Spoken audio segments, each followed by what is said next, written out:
وہ شادی تھی کہ موت کی نوید سنائی گئی تھی۔ بارات پورے زور و شور سے فیاض احمد کے گھر کے باہر ٹینٹ میں پہنچ چکی تھی۔ انار جلائے گئے، فائرنگ کی گئی، ڈھول بجائے گئے۔ ایسا شور تھا کہ گاؤں کے سب گھروں میں گونج رہا تھا، مگر فیاض احمد کے کمرے میں بیٹھی وہ نازک سی لڑکی، اس کی جان جیسے لبوں پہ آئی۔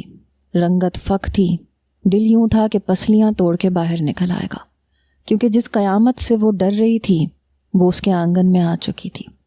سجاول حسین کے غصے سے پورا گاؤں کانپتا تھا۔ پھر وہ نازک سی لڑکی کیا حیثیت رکھتی تھی؟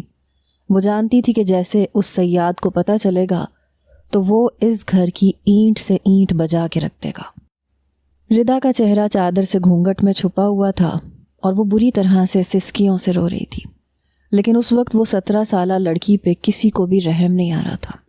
وہ پوری کی پوری کپکپا رہی تھی جب مولانا صاحب نے اس سے تیسری بار پوچھا، ردا بنت فیاض احمد، کیا آپ کو سجاول حسین شاہ سکہ رائج الوقت حق مہر 5000 میں اپنے نکاح میں قبول ہے؟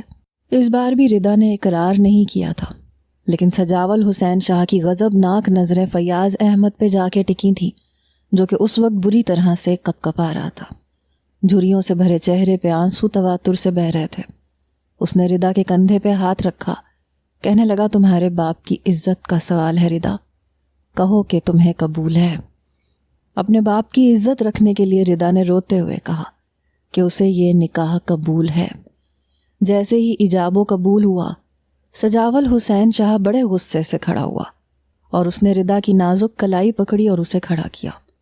اس سے پہلے کہ وہ بے دردی سے اسے اپنے ساتھ لے کے جاتا، فیاض احمد اس کے سامنے آ گیا، کہنے لگا، دیکھو میری بچی بے قصور ہے، اس کے ساتھ کوئی زیادتی مت کرنا۔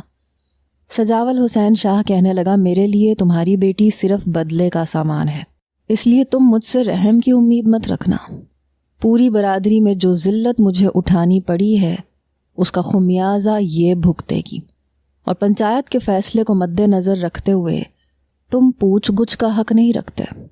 تم مجھ سے اپنی بیٹی کے معاملے میں کوئی سوال نہیں کرو گے۔ سمجھو کہ آج کے بعد تمہاری بیٹی تمہارے لیے مر گئی۔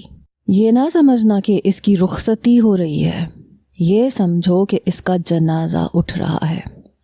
بڑے غضبناک لہجے سے یہ کہتا ہوا وہ ردا کی کلائی کو پکڑے فیاض احمد کے گھر سے باہر نکلا تھا۔